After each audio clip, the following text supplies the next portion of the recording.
Residents had until 5 p.m. today to submit or mail their comments on the military's supplemental EIS for its planned movement of Marines from Okinawa to Guam.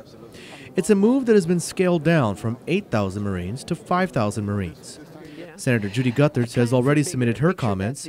She says she carefully looked at all the different options and came up with her own prioritization of options, which includes recommendations for her first and second choices for locations of the main cantonment, housing, and firing range. I really believe that the best location for the firing range complex is at Northwest Field. You know, Northwest Field is a very historical site from World War II and post-World War II. And our friends at Anderson, they've been doing a tremendous job, the Red Horse Squadron, in rehabilitating the entire area. They've built some new permanent buildings there. And it's a great area for training. It's a great area for aviation training and some troop activities in there. And I thought, looking at the option, that would be a very good location for the firing range. However, she does acknowledge that it may require some coordination amongst federal agencies because a Northwest Field would impact the Ratidian Wildlife Refuge, which is considered an area of critical habitat by U.S. Fish and Wildlife. Her first choice for the main cantonment would be up at NCTS Finnegodson, on existing military property where there's some housing there already. And also the base to be the same location. Her second choice for her firing range is at the Naval Magazine, and her second choice for housing is in Radio Barrigada.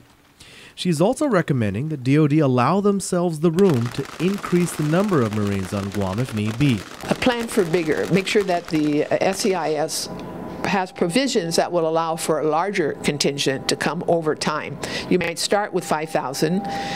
But you may have, over time, more coming in if the need arises. And I said you should build that option and that contingency into the SEIS. We Are Guahan's Lieven Camacho says he hopes that members of the community remember that the purpose of this comment period is to identify impacts and not to set one community against another. It's not so the fishermen can say that they're more important than the racers, and the racers are more important than the endangered species up at Ratidian.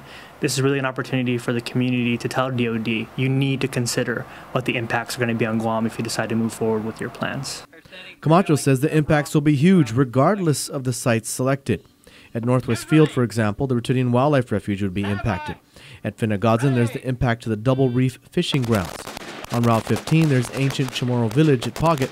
And at Naval Magazine, there's the Fenna Lake and large ancient Chamorro settlement that includes numerous laddie sites.